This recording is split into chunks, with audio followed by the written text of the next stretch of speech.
One of the really great things that you can do with herringbone, flat herringbone, is, you know how you end up with the columns? You can actually split those columns apart and add some extra embellishment beads down the center.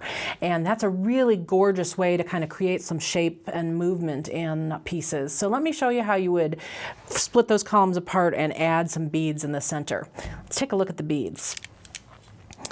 I've already started out a piece of flat herringbone here. If you need a refresher on flat herringbone, I have a video for that, and I will pop a link up for that video here. But this video will assume that you know how to do herringbone stitch. So here I've done my first herringbone row. I turned around and I added little picot beads here on the outside edge to come up to the top. So now on this next row, what I'm going to do is I'm going to go ahead and pick up my 2 beads and go down. And then before I pass up through the next bead, I'm going to pick up another bead. So in this case, I'm going to pick up the next size smaller bead. It's a size 11 because I'm using size 8s here. And then I'm going to pass up through the up bead on the next column. And that's going to kind of just pop right in the center there. Then we'll go ahead and finish this row like normal. So picking up our 2 beads, going down, flipping. I'll pick up my 3 beads for the side so I can be consistent this time on how I'm turning my corners.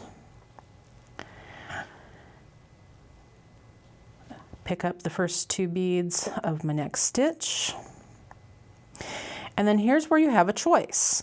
So you can either just keep going with just a single bead down this center, or you can start increasing these beads across here. And so in this case, I'm going to go ahead and increase. So this time I'm going to pick up 2 of the size 11 beads. So as long as you do a fairly gradual increase, you can actually create this to spread quite wide by adding beads here. And just because I'm adding just some size 11 seed beads, that's not what you're limited to. Obviously, you can actually put basically anything in here. Sometimes you have to work your way up to a bigger bead. Say I wanted to put a 4mm crystal between these. What I personally would do, you know, a row with a single seed bead, a row with 2 seed beads. Then I'd kind of look on my next row and see how the spacing is for putting a 4mm in. Because if you just started out with trying to force a 4mm in, on the very first row that you're doing an inclusion, what's going to happen is it's going to sit way up on top. And so you do have to kind of work the spread out to get to where you can add thicker things through here. You could add bugle beads, you could add triangles, you could add, oh gosh, pretty much, you know, anything, fire polish, round drucks you could add through here. So this is a really good technique to play with all of that kind of thing.